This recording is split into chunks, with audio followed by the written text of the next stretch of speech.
Pour la prochaine présentation, on va écouter Carsten Beritrich et Stéphanie Todd, et ils vont nous parler de prendre des mesures extrêmement précises au grand collisionneur de hadrons. Donc voilà, à la conquête des grands nombres au LHC. Donc doctorant et membre de la team Athos au CERN. Merci. Thanks a lot. We are pleased to be here and take the opportunity to share some insight into our everyday work. Merci, nous sommes contents d'être ici et de pouvoir partager des choses que nous font au jour le jour au LHC. Nous allons parler des grands nombres que nous avons au LHC.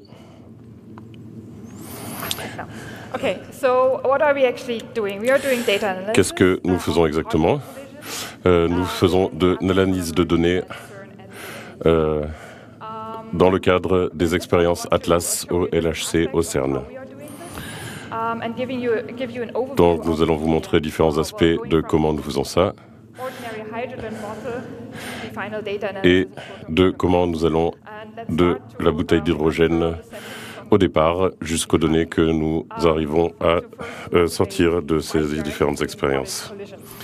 Donc d'abord, pourquoi est-ce que nous faisons des expériences au LHC? Pourquoi est-ce qu'on fait des expériences avec des énergies particulières de plus en plus élevées?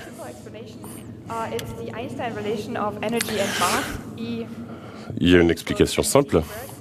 Donc l'équation d'Einstein, E égale mc2. En gros, ce que ça veut dire, c'est que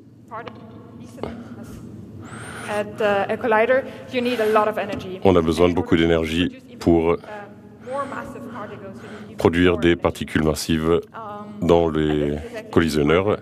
Et plus on aimerait avoir de particules massives, ou plus elles doivent être massives à l'arrivée, il faut mettre de plus en plus d'énergie à l'intérieur. Et cela nous intéresse parce que ça nous aide à trouver et à percer les mystères de l'univers, comment l'univers a été créé, et ainsi de suite. Donc nous avons apporté notre liste de courses. De quoi est-ce qu'on a besoin pour étudier des collisions de particules? On a besoin de protons avec beaucoup d'énergie, quelque part où les protons peuvent se collisionner, un détecteur pour prendre des photos de ces collisions, et ensuite des outils et l'infrastructure pour analyser toutes ces données.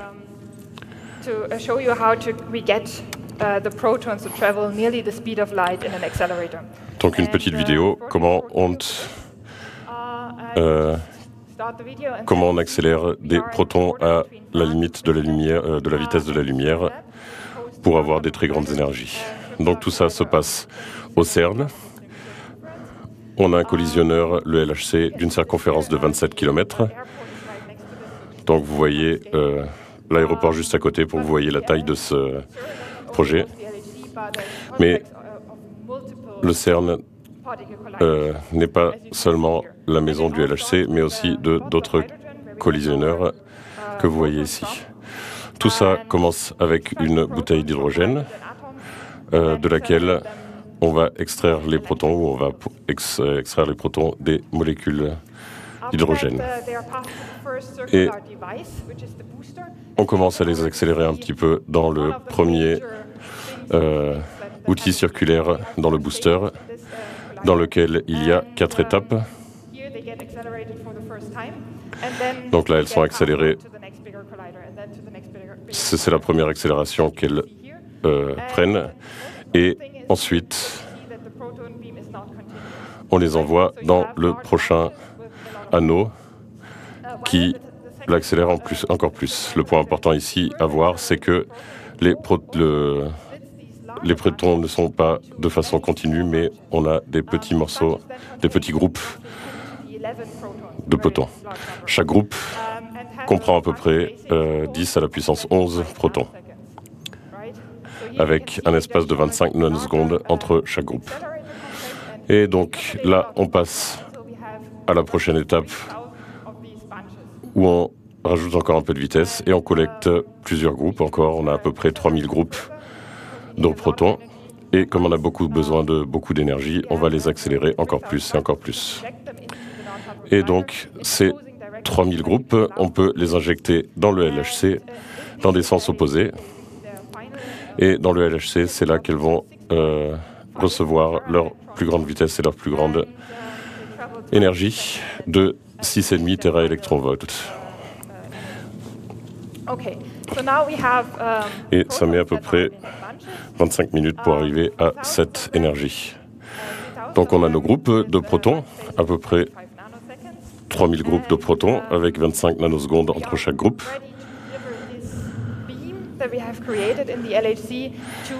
Et nous sommes prêts à envoyer ces groupes de protons dans les différentes expériences qu'on a au LHC. On a 4 expériences principales.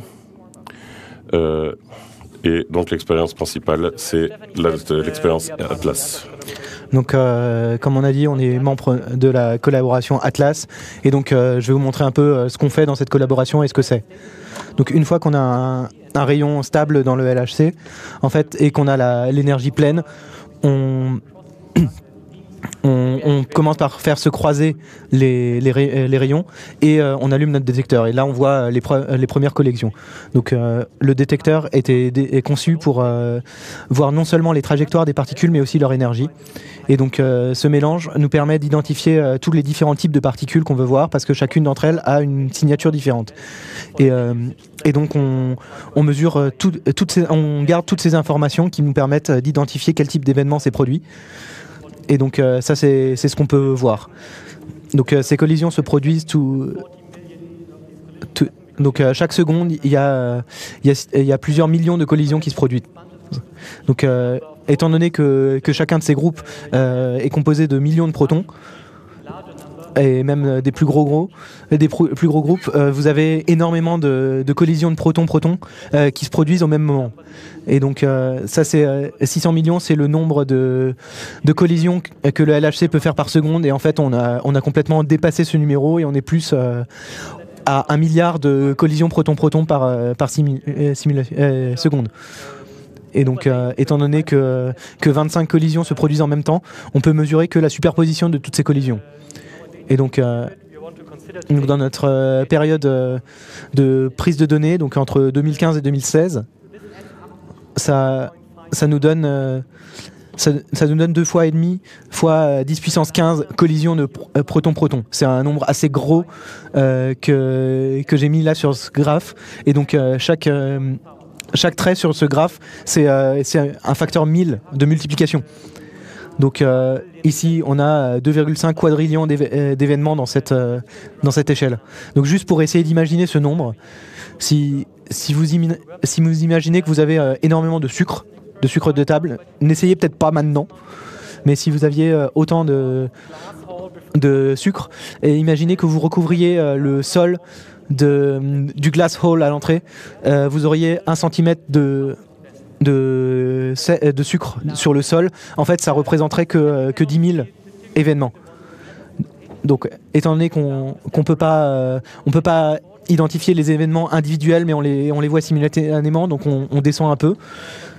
Et en plus, on a le problème que chacun de ces événements, c'est à peu près 1 mégaoctet. Le problème, c'est que ça, du coup, ça fait 100 hexaoctets. Et donc en moyenne, en moyenne, ça ferait un débit de 40 téraoctets par seconde. On ne peut pas se permettre ça. Donc il faut qu'on trouve un moyen de sélectionner les événements qui nous intéressent. Et donc on a de la chance parce que ça fait des décennies en fait qu'on étudie ces collisions. Et on est seulement intéressé par les collisions qui sont plutôt rares et de hautes énergies. Et donc, en fait, on est intéressé que par un événement sur 1 million. Et on a une énergie où qu'on n'avait même pas atteinte avant. On a un système de déclenchement qui nous permet de faire des décisions très rapides pour savoir si on stocke un événement ou pas. Et le premier niveau de ce déclencheur donc applique un algorithme très, très simple. il s'applique qu'à des parties du détecteur. Il regarde s'il y a un gros dépôt d'énergie quelque part. Et ce déclencheur a été fait en hardware et il accepte des événements à une fréquence d'1 kHz. Donc ça nous donne un flot de données de 100 gigaoctets par seconde. Donc on peut maintenant avoir un détecteur et on peut le passer à un gros cluster avec 30 000 CPU qui traite tous ces événements en parallèle. Et donc on peut prendre un peu plus de temps pour identifier s'il y a des particules à l'intérieur. On peut essayer de construire des observables à partir de plusieurs objets. Et donc on peut utiliser un filtre qui nous permet de réduire encore d'un facteur 100 la taille de nos données.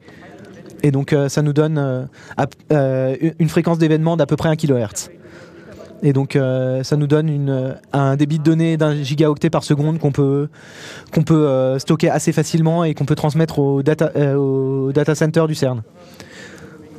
Donc on a 1 kHz et en fait le fait qu'on descende la fréquence, donc on réduit la taille de fichier mais aussi le débit de données qui arrive. Donc on a déjà descendu 6 ordres de grandeur, c'est-à-dire un facteur 1 million. Donc on va se demander, est-ce qu'on n'introduit pas un biais si on fait ça? Et donc ce qu'on fait pour éviter un tel biais, c'est d'utiliser une petite partie de notre bande passante pour stocker des événements aléatoires. Donc ça nous permet de voir des événements qui normalement ne passeraient pas nos déclencheurs. Et donc une fois qu'on a envoyé tout ça au data center, Stéphane va vous montrer ce qu'on fait avec.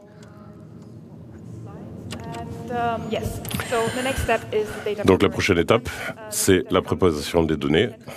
Les données, une fois arrivées dans le centre de données, il y en a dans le CERN et un autre en Hongrie.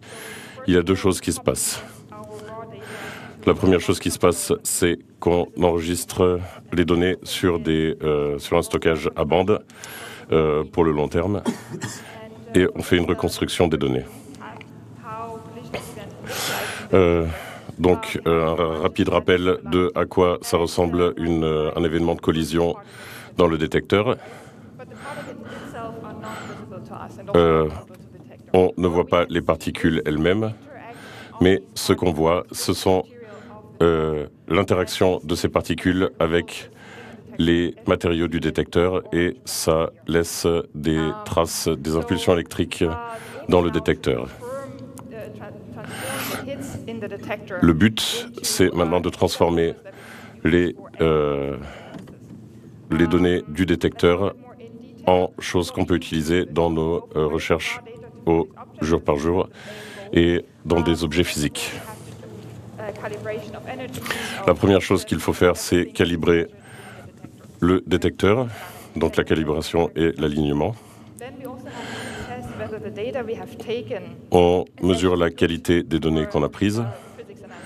Est-ce que c'est bon pour faire de la recherche scientifique dessus?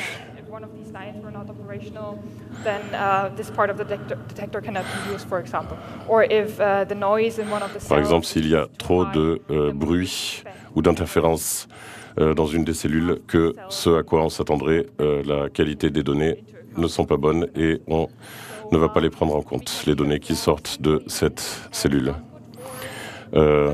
Donc on peut sortir soit certains événements, soit une certaine partie du temps de détection en dehors de ce qu'on garde pour faire les analyses scientifiques ensuite.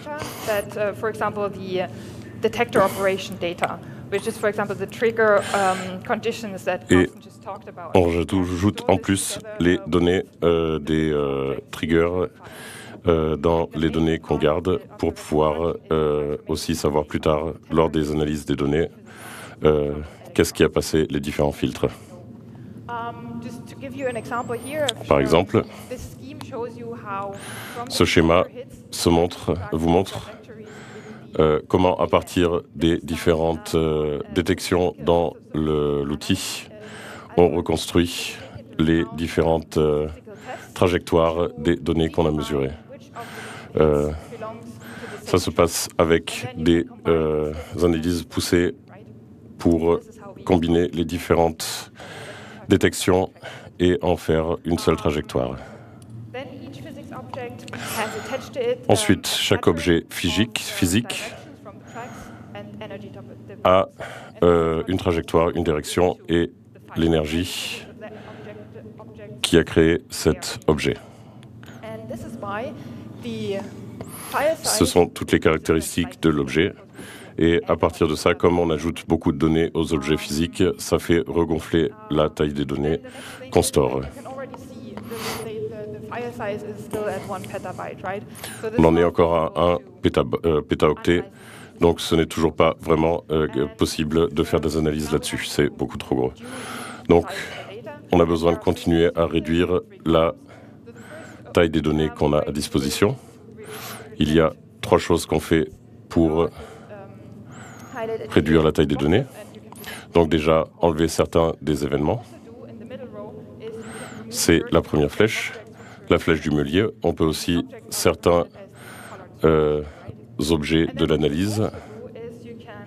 Et enfin, on enlève aussi certaines informations de certains objets ou des informations qui sont liées à l'événement complet. Donc, le premier niveau réduit le nombre d'événements dans le fichier et les 2 autres méthodes ne font que réduire la taille des fichiers, mais pas le nombre d'événements. Et donc, comment est-ce qu'on sélectionne ce qu'on garde et ce qu'on jette? C'est basé sur la significance au niveau physique. Donc pour faire des analyses physiques ou de physique, on va prendre plusieurs étapes. D'abord, on va faire une sélection de plusieurs analyses.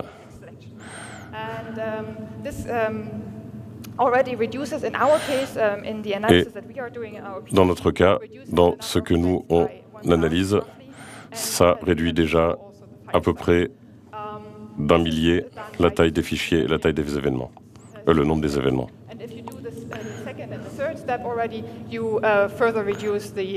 Et si on enlève en plus des informations des différents événements, ça réduit encore plus la taille des données. Et ensuite, on peut en plus réduire la taille des données en enlevant des données qui ne sont pas intéressantes pour l'analyse qu'on est en train de faire. Donc chaque analyse qu'on fait sur les données est spécifique pour des choses qu'on cherche. Et comme on ne cherche que ces choses-là, on peut enlever encore des informations. Et on arrive à des tailles de fichiers qui sont un tout petit peu plus grandes que 1 mégaoctet, ce qui est relativement facile ensuite de même analyser sur votre ordinateur portable. Avant l'étape d'avant, ça serait possible aussi de les analyser déjà, mais sur un cluster sur site. Donc, une fois qu'on a sélectionné tous nos événements, on a 51 événements par exemple, et là on a un schéma d'un seul événement.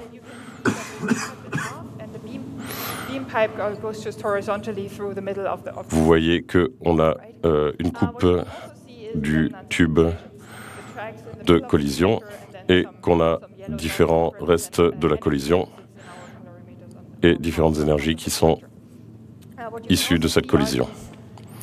Vous voyez aussi que les objets physiques reconstruits, donc le rouge et le vert, et ce sont les 2 parties les plus intéressantes pour nous. Et l'analyse qui nous intéresse, ce sont vraiment ces objets coniques jaunes. C'est vraiment caractéristique pour l'analyse que nous on fait, que ces objets soient vraiment très proches du tube de l'expérience. Donc une fois que nous avons sélectionné les derniers événements pour notre analyse, Je repasse la main. Donc maintenant on a fait tout le travail difficile, on a traité nos données, on les a passées aux physiciens, maintenant on va faire de la vraie physique.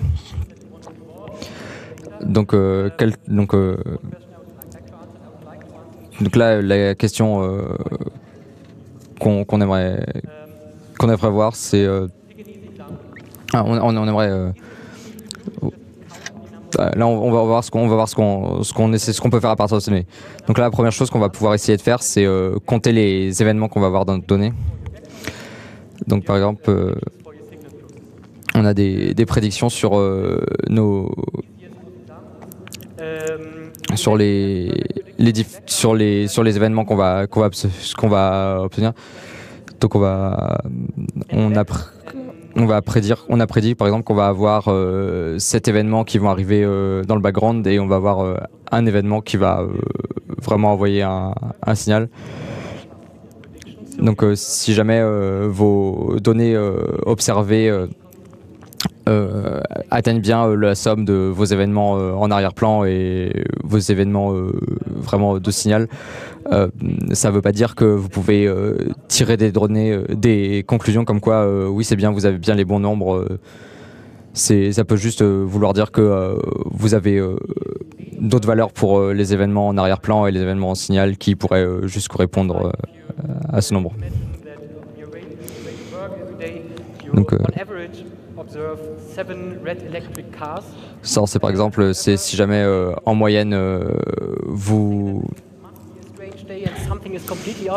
c'est comme par exemple si jamais sur votre chemin pour aller au travail, en moyenne vous observez 6 voitures rouges et un jour vous en observez 8, ça ne veut pas dire que ce sera un jour bizarre où tout va mal se passer, c'est juste que c'est une anomalie statistique et ça arrive, c'est complètement normal. Du coup, c'est pour ça qu'il va falloir regarder plus en détail les événements pour savoir vraiment ce qui se passe et pas juste se baser là-dessus.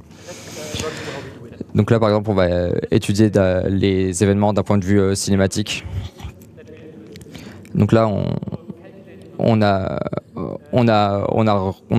obtenu donc ces 2 cônes jaunes qui nous intéressent et on va faire des calculs à partir de cela. Donc là, on va calculer l'invariant de masse sur les particules présentes dans ce cône.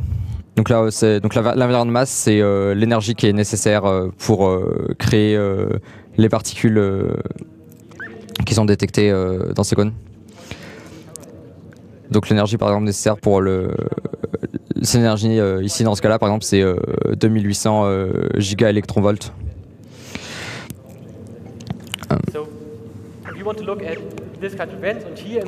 Donc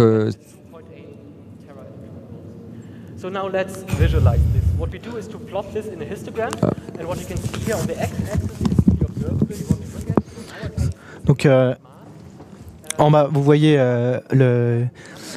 la masse invariante et verticalement, vous voyez le nombre d'événements dans la région spécifique de masse invariante. Donc je vous ai montré les zones de masse invariante qu'on considère.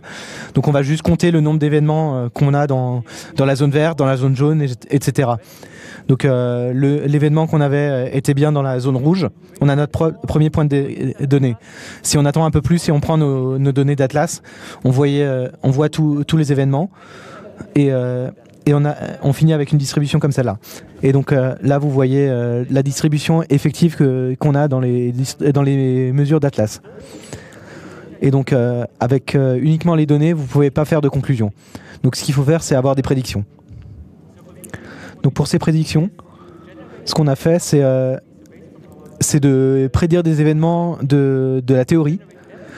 On a généré des événements et pour être capable de les comparer avec les données qui incluent des effets des détecteurs, en fait, il faut simuler les détecteurs entiers. Donc non seulement on génère les événements, mais en plus, il faut qu'on voit comment est-ce que le détecteur réagirait à ces événements. Donc on passe les événements générés à travers la même chaîne que pour l'analyse de données. Avec les mêmes algorithmes de sélection, on les applique exactement de la même façon et donc à la fin on sait qu'on peut comparer ces deux nombres. that gives you, Donc ça vous donne... ça donne un petit problème en termes de taille de fichier, parce que si on veut avoir suffisamment de statistiques de manière à ce qu'on ne soit pas limité par le nombre d'événements qu'on génère, il faut voir comment est-ce qu'on peut réduire notre taille de fichier. Donc ce qui est bien, c'est qu'on n'a pas besoin de générer tous les processus possibles, parce qu'il n'y a que certains processus qui contribuent à notre signal final. Donc on choisit un nombre traitable. Par exemple ici on en prend 1 million. Et donc ça contient aussi toutes les informations des particules qu'on transmet aux simulations. Donc la taille de fichier par événement est un peu plus grande, on a un peu plus de données, et c'est pour ça que le rapport n'est pas exactement le même. C'est peut-être pas facile à voir, mais voilà. Donc maintenant qu'on a les prédictions pour les différents processus, on a donc les barres de différentes couleurs qui sont superposées. Donc on a l'arrière-plan en noir. Ensuite, l'orange, c'est les données en orange. Donc, l'arrière-plan, ce qui nous intéresse, c'est tout ce qu'il y a au-dessus de la barre jaune. Et donc, si on veut voir le signal plus le fond, en fait, on rajoute la zone orange. Donc, c'est le haut de la zone orange. Et donc, ce qu'on fait maintenant, c'est qu'on augmente le signal, on le baisse, et on regarde ce qui marche le mieux avec les données. Et on compare toujours avec l'hypothèse qui a que du fond. Donc on retrouve là une partie du signal qui reproduit les observations. Et enfin, pour les statistiques finales, on n'a pas de prédiction parfaite. On veut savoir avec quelle précision on peut considérer ces prévisions. Donc faut qu'on s'assure que les données qu'on simule sont détectées dans les mêmes conditions que dans le détecteur. Donc, mais on ne les sait pas parce qu'on fait les simulations après. Donc il faut qu'on applique des corrections après coup. Et donc avec ces corrections, il y a aussi des incertitudes. Et donc ce qu'on fait, c'est qu'on change la calibration pour un certain type d'objet et on regarde l'effet de ça sur la distribution finale. On repasse ça à travers toute la chaîne et on regarde quel est l'effet de la calibration. Donc, on fait ça pour tous les canaux. On a une centaine de différentes variations qu'on envoie. Donc la taille de fichier augmente à nouveau parce que on a besoin de stocker chacun de ces fichiers. Et si on combine tout ça, toutes ces variations, si on les combine correctement, en fait, on a des bandes d'incertitude. Et une fois qu'on a ces bandes d'incertitude, on peut les comparer aux données et voir à quel point le signal a besoin d'être présent pour expliquer les données. Et donc ici, on a pu mettre en évidence une explication de ce processus parce qu'on avait une signifiance de 6 sigma. Et donc on dit qu'une expérience est validée dès que la signifiance est supérieure à 5 sigma, ce qui veut dire que la probabilité qu'on observe ce signal en n'ayant que du bruit de fond, cette probabilité est l'ordre de 10 puissance moins 7. Donc on est sûr que c'est pas juste du bruit de fond et on peut vraiment rejeter cette hypothèse que c'est que du bruit de fond. Donc on a dit qu'on avait compris ce processus. On a plein de types de processus différents. Donc ça, c'est ce qui est rappelé par ce graphique. Donc il y a aussi quelques résultats préliminaires des résultats d'Atlas. Ça vous montre la section efficace pour certains processus. Vous avez toujours les processus physiques dans les barres grises comparés aux barres oranges des expériences. On voit une bonne corrélation sur toutes les plages en fait de données.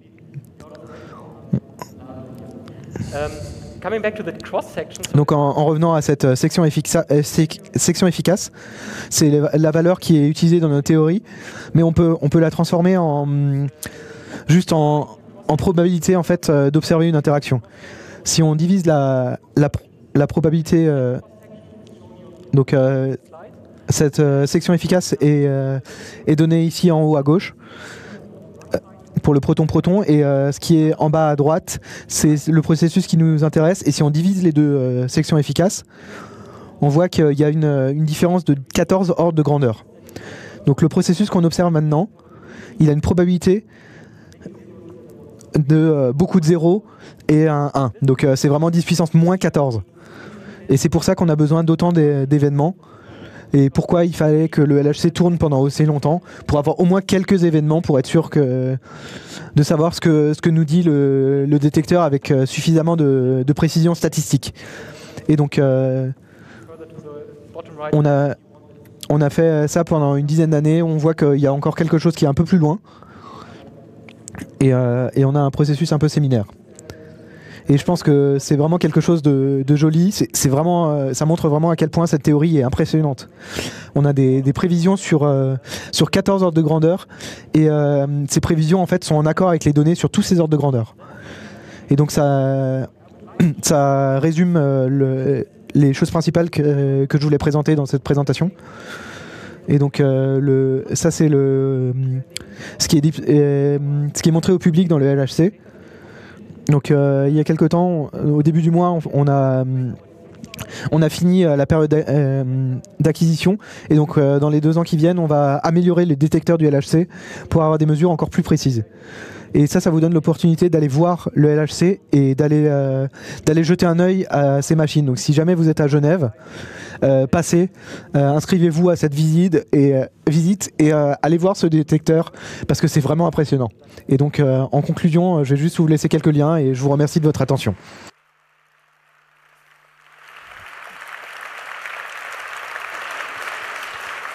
Thank you. That was wonderful. We have some time for questions. There's 4 microphones, 2 in the front and 2 in the back, so please queue up and we're going to take 3 or 4 questions. On va prendre 3 ou 4 questions au micro. First, we have a question from the internet. Une question d'Internet. Est-ce que vous utilisez des algorithmes de type deep learning pour identifier les événements intéressants?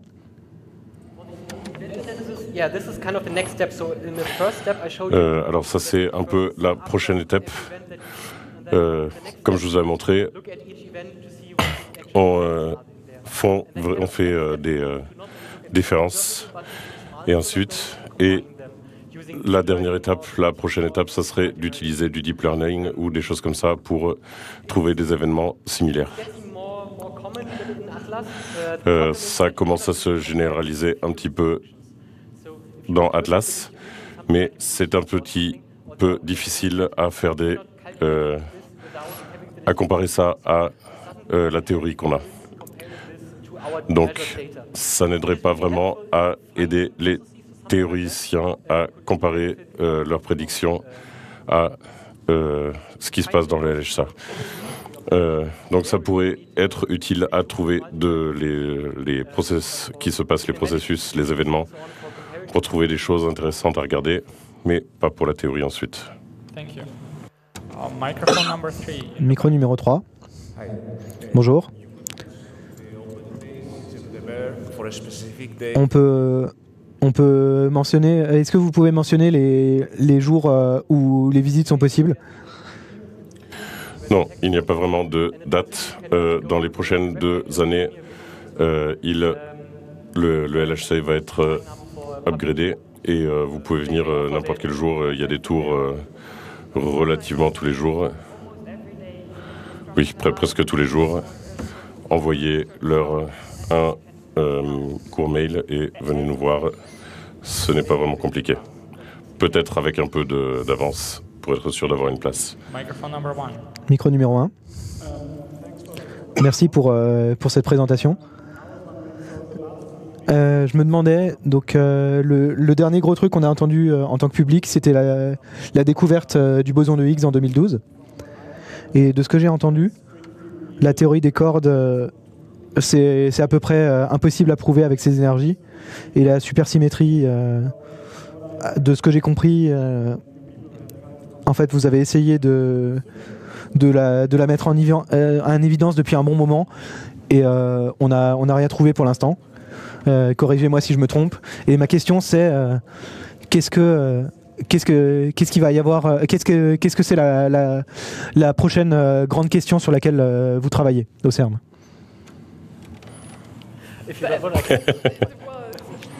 C'est vraiment une très grosse question. Donc, comme vous avez vu dans les différentes graphes, on fait vraiment beaucoup d'analyses et beaucoup de données.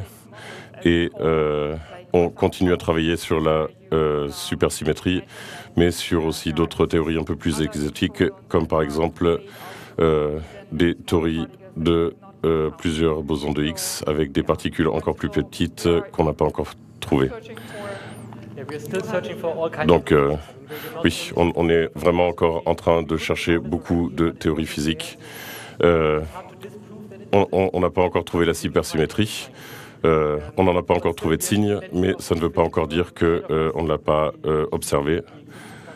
Ça se trouve, on l'a loupé au passage et on cherche toujours. Il y a beaucoup de mesures qu'on fait. Et par exemple, on ne sait pas encore comment le boson de Higgs interagit avec toutes les autres particules. Là aussi, on a encore du travail à faire. Donc, on pense qu'on va pouvoir se garder occupé dans les années qui viennent. Ça serait joli de trouver des choses sur la supersymétrie dans les prochaines années, mais c'est encore plus joli de ne pas savoir ce qu'on va chercher parce qu'on peut trouver n'importe quoi.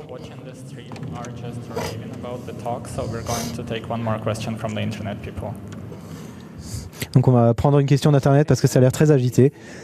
Est-ce que vous avez une idée de combien d'événements intéressés vous avez raté dans les données que vous avez jetées? Et est-ce que les données que vous sélectionnez pas, en fait, ça veut vraiment dire qu'elles sont perdues?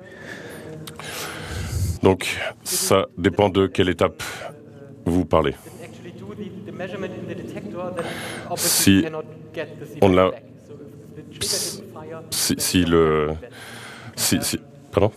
Si le déclencheur n'a pas gardé l'événement et la mesure dans Atlas, dans ce cas-là, c'est vraiment parti, on ne peut pas le retrouver.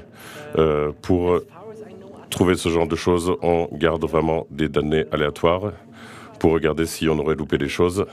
Mais jusqu'à maintenant, Atlas n'aurait pas vraiment trouvé de choses dans les données aléatoires. Et chaque sélection qu'on fait a une certaine efficacité. Et donc c'est sûr qu'on va louper des événements, mais on peut simuler aussi l'efficacité et on peut corriger pour l'efficacité qu'ont nos différents outils. Micro numéro 2. Merci pour cette présentation. J'ai une question sur votre test d'hypothèse. Donc vous disiez qu'on rejette l'hypothèse que ce soit juste du bruit de fond. Donc ok, ça doit être quelque chose. Mais est-ce qu'on peut dire que la prédiction est vraie?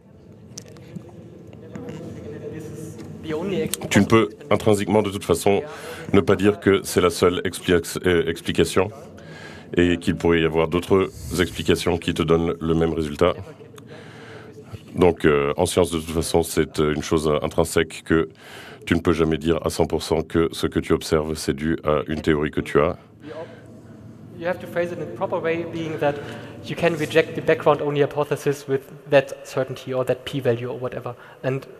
Mais c'est pour ça qu'on garde vraiment la valeur P pour savoir et la valeur sigma pour savoir à quelle certitude on a que ça corresponde à la théorie, mais on ne peut pas être sûr que ce soit vraiment la seule explication possible pour les données qu'on mesure. Une dernière question, micro numéro 3. J'ai encore une question pratique. Une fois que les données ont été réduites, c'est vraiment encore très gros. Comment est-ce que vous transportez les données jusqu'à ce qui veulent les utiliser? Est-ce que vous utilisez Internet? Est-ce que vous les envoyez par la poste, des signaux de fumée, quelque chose comme ça?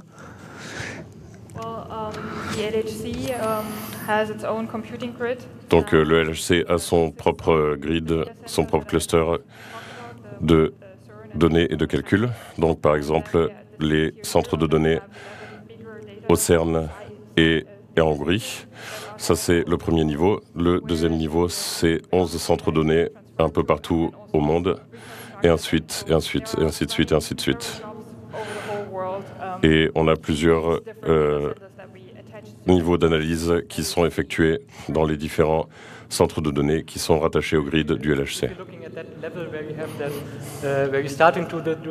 Si vous regardez à ce niveau où vous faites cette première sélection physique, alors où il faut un cluster, en fait, c'est souvent le cas qu'on envoie des données au centre de calcul et on fait les traitements là-bas. Donc ça, c'est traité dans notre grille. Mais évidemment, c'est pour ça qu'on fait autant de sélection physique, de manière à réduire la quantité de données dont on a besoin, et pour pouvoir faire ça sur notre ordinateur portable, parce que c'est beaucoup plus rapide. Thank you for the amazing talk. Merci pour cette présentation. Et un tonnerre d'applaudissements.